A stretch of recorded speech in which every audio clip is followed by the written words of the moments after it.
বাজে 1:35। কত রাত অবধি যে এরকম চলবে তার কোনো ঠিক ঠিকানা নেই।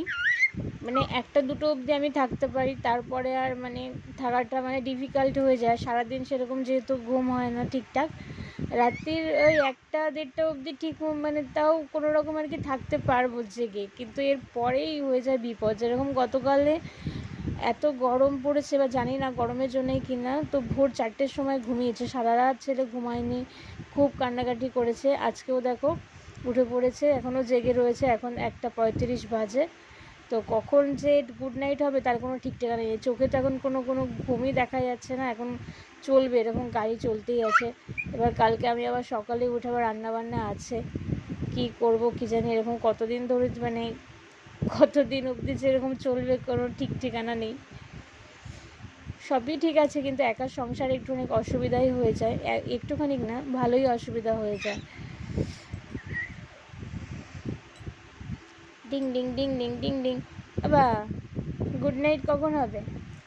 কখন হবে গুড নাইট তোমার? আমি ঘুমাবো না? আমি একটুও ঘুমাবো না? সারা রাত বসে থাকবো? হ্যাঁ, আর যখন তুমি ঘুমাবা তখন আমি কি করব? কাজ করব?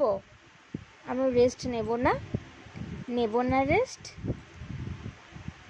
তাও একটু রেস্ট নিতে পারি, যেহেতু সকালের দিকে মা আসে, তো মা এসে একটুখানি হেল্প করে দেয়। একটুখানি বলবো না, আমার জন্য এটা অনেকটাই হেল্প করে দেয়।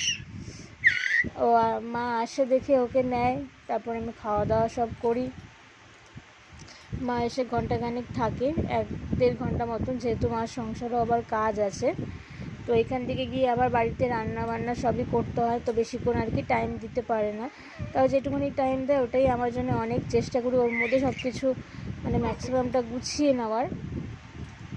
এভাবেই চলছে এখনও অবধি। তারপর সন্ধেবেলাও আসে মা, ওকে নেয়, তারপর আমি রান্না করি রাতের। দেখেছো, চিল্লেই আছে ও, চিকচিকি চিকচিকি চিকচিকি চিকচিকি চিকচিকি চিকচিকি। বাবা, টাটা। বলে আমি এরকম চিল্লাতেই থাকবো। টাটা। আপাতত সবাইকে গুড নাইট, কিন্তু অ্যাকচুয়ালি কখন গুড নাইট হবে তার কোনো ঠিক ঠিকানা নেই আমাদের।